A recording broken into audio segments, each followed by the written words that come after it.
The Nightmare Before Christmas is my favorite Halloween and Christmas movie, so of course I had to ruin it for myself. Just because Tim Burton is a genius and Danny Elfman can do no wrong doesn't mean that this movie is in the clear from making fun of it. Pains me to say it, guys, but this claymation masterpiece isn't exactly as perfect as you think it is. I'm Whitney Van Laningham, and I'm gonna ruin The Nightmare Before Christmas. In the very first scene of the movie, I know what you're thinking, dude. Why isn't there a Hanukkah tree? Because Walt Disney is an anti-Semite and Adam Sandler was busy. Duh. And trust me, you don't want them adding more trees to this weird holiday circle jerk. 420 World sounds like all fun and games, but Columbus Day World would just be horrible and racist, and Black Friday Town would get way too violent. Honestly, I don't mean to be a hater, but Jack Skellington has the lamest parade talent. This dude has snake fingers. This guy can tear his face off. Jack basically lights himself on fire, loses his balance, and falls into a water feature. I've done that like at least 4 times when I've been drunk. Also, if these sweet boys aren't the definition of tender lumpling, I don't know what is. Wait, it's over? That's their whole Halloween? They sing like one song just to introduce themselves, throw a quick half-ass parade, Jack does some basic street magic, and it's over? You guys spent all year prepping for this night. There's no horror movie marathon or trick-or-treating for the kids? Ooh, and here's the part where everyone starts sucking Jack's dick about his fiery aerial horse yoga. In comedy, we call those kinds of people chuckle but I guess in Halloween Town they'd be Skellington sluts? Bone boners? Hallows Eve hoes? I don't know, but Jack is not into it. He's acting like Jonah Hill anytime he steps out in public. At this point we meet Sally and her abusive slave driver Dr. Finkelstein. Is it just me, or do all evil people have like really tiny hands? Sally rips her arm off to get away from him, which is honestly a really sweet self-defense skill. Especially the part where her arm tries to kick his ass afterwards. Jack manages to make like a celebrity at a grocery store on Laurel Canyon and get out of there, but his Shia LaBeouf I'm Not Famous Anymore art installation is just beginning. The musician trio he apparently pays to hang out outside of his mansion and compliment him when he gets home call him Bone Daddy, which 100% is the goal I have for my next living situation. Jack keeps walking through the Halloween Town graveyard, which is exactly where Sally has chosen to fix her arm. And that's when Sally starts pulling a real Michael Myers and following Jack. Because what's a Halloween love story without a little light stalking? As he walks deeper into the graveyard, Jack laments about how hard it is to be famous for being good at his job. And it's like, damn, being a Disney star really screws you up. Sally, of course, thinks she totally gets him, because that's what stalkers do, and would probably have decided right then and there to cut his skin off and wear it as a nightgown, except, you know, he's a skeleton. Sally goes back to Dr. Finkelstein to get her arm back, and it's revealed that she's already poisoned him 3 times. Dude, you are not very good at holding women hostage, are you? Watch a true crime doc, see how the pros do it. Jack and Zero decide to go on a very long walk where Jack removes his rib cage, a la that rumor that went around in 2004 about Marilyn Manson, so at least he can suck his own dick now. The next day, that mayor whose character design and everything about his personality is way too on the nose, stops by to start planning for next year's Halloween parade. What? Why? How? How could that thing possibly take longer than like a few months of choreography and 2 dress rehearsals to plan? Also, why is he so freaked out that Jack isn't home? Damn dude, maybe he's hungover, chill. And why are that musical instrument trio such snitches? He hasn't been home all night. Ugh, you're worse than the gay guys from my dorm room who would basically sit in the hallway and judge people's walk of shame outfits. Jack somehow manages to open the most boring looking tree mural. Seriously, it's a tree painted on a tree, and dives headfirst Alice in Wonderland style into Christmas Town. Why does Christmas Town get to have normal people living regular ass lives? It kinda seems like everyone in Halloween Town is just going around spooking people in their free time year round. Monsters hide under your bed in that weird closet below your staircase in February too, dude. Now, every single person in this town is losing their mind because Jack went on vacation. To be fair, it is pretty cool that Jack's friends went looking for him, because I'm pretty sure that the only way my friends would know if I died is if Netflix sent them an email to let them know that I hadn't logged in for a few days. But at the same time, come on! What's the worst thing that can happen to him if he wanders off? Is he gonna die? Once again, Sally is poisoning Dr. Finkelstein. He's a goddamn scientist! Throw a pH strip in there for Christ's sake! Just when the townspeople are starting to believe that Jack is gone for good, he comes roaring back into Halloween Town in a sled that I can only assume is full of stolen Christmas presents. Nobody gave him those toys, dude. He robbed children. Unfortunately, Jack's Halloween Town homies just want to make everything creepy. Listening to them argue with Jack about putting a rotted, gook-covered foot in a stocking is exactly what it sounds like when I try to convince Chris that she can't decorate for Christmas until after my holiday is over. Just give me until Halloween decorations stop being on sale at Target. You owe me at least that. Back in Dr. Finkelstein's laboratory, Sally's grounded for poisoning him again and is locked in her room just before Jack comes over.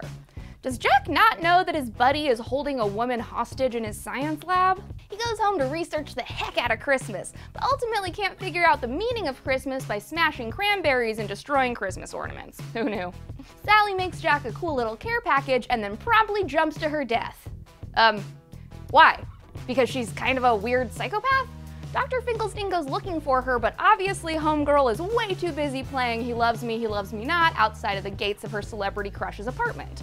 Suddenly, the flower she's holding turns into a Christmas tree and bursts into flames! That means Jack's Christmas math must not be working!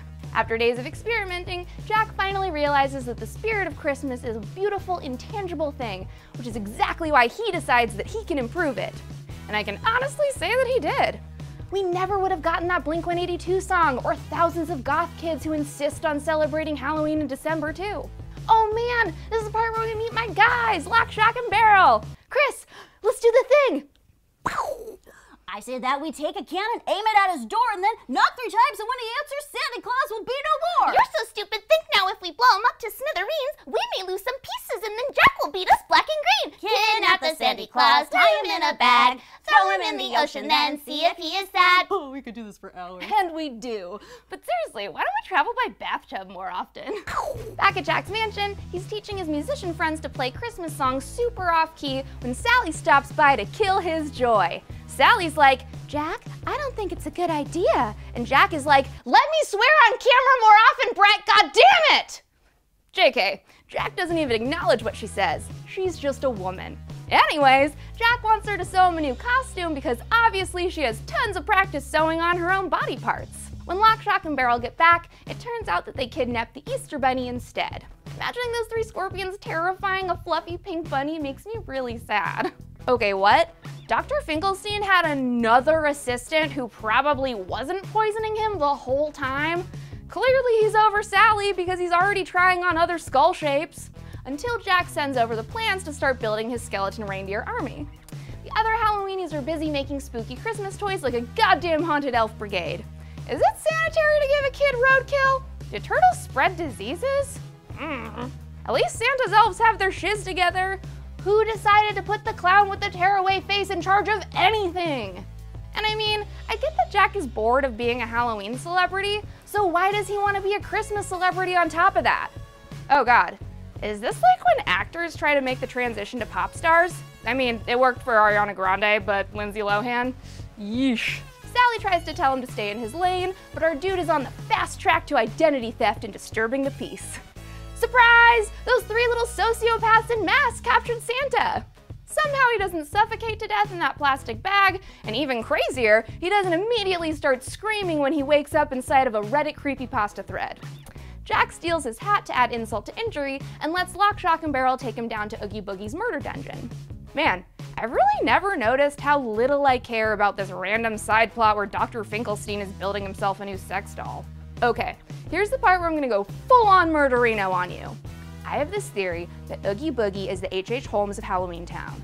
Think about it! He totally has a murder house! And sure, is he a gambling addict? Yes. But does he also have an elaborate serial killer dungeon? Yup!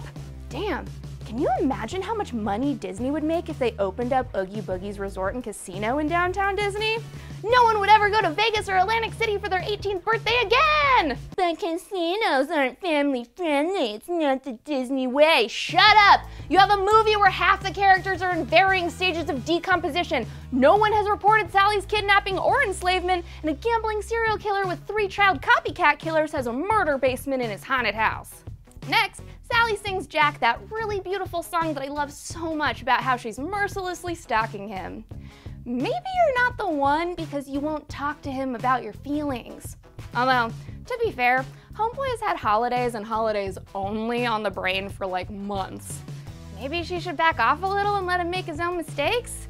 But she's also kinda just trying to stop him from giving children shrunken heads for Christmas, so I guess that's pretty cool of her. Jack takes off into the night on his reindeer sleigh and starts dropping off weird presents at every kid's house, like the sandworm from Beetlejuice or a flying mutilated cat. Why are all these kids out of bed in the middle of the night? Wait till Christmas morning like everybody else. Except for people in Sweden and Guatemala. I think they open up their Christmas presents on Christmas Eve. Jesus, he's an even worse driver than I am. And I got my driver's license on No Fail Friday. Oh, and I love the kid who gets one of the shrunken heads from the Drunkle Cruise for Christmas. He's my favorite. Nah, man, who called the fuzz? Cops ruin everything. Also, does no one in Halloween Town besides Sally know that this is turning into a 90s episode of Cops? Stop cheering him on and send him a goddamn Waze alert that there's a police car up ahead. I love that Jack can't possibly fathom that putting nightmare objects down people's chimneys is kind of bad. Jesus, they just wasted that reindeer. I know they're already dead, but seeing an anthropomorphic representation of an animal get its head blown off is not great. Meanwhile, back at the murder house, Sally is seducing Oogie Boogie by amputating one of her legs and letting him tickle her bare foot. Whatever you're into, man. I don't know. Sally tries to rescue Santa, but Oogie catches him. Jack finally gets blown out of the sky by a government whose only military advancements are long-range cannons, and all of his friends obviously think he's dead. What's actually sadder than that is the whole montage of sobbing, traumatized children that plays immediately after that scene. Jack lands in the arms of an angel in a graveyard that I can only imagine will be swarming with grave robbery investigators as soon as someone realizes that there's a coffin on fire. Oh my god, how have I never noticed that Zero has to reattach Jack's jawbone to his skull? That's incredibly bleak. But definitely not as bleak as the pity party he throws himself. Although, honestly, I really love this song. You see a dude at his absolute lowest pull himself out of his failure and remember who the F he is. I can't tell you how many times it's made me feel so much better to scream, "That's right, I am the Pumpkin King!" when I'm feeling like really bad about myself. All right, now that Jack has had his little moment, he's gotten it out of his system, it's time to rescue Santa and Sally! Again though, why would he ever send Santa to the one guy in town who has a goddamn murder dungeon? You know the people in this town. You're the Pumpkin King. Did you think that they were gonna like knit sweaters or watch a Lifetime movie or sort their Halloween candy? No, he was gonna keep playing this effed up version of Yahtzee till they all died, and then he was probably gonna eat them. That bat he has there looks suspiciously like a fondue pot. Ah, this is my favorite part of the movie! Shut up, I know it's everyone's favorite part of the movie, but this is where I get to tell people that they're wrong! Everyone's always like, why is Jack the Pumpkin King? He's not even the scariest. And I'm like, this is why!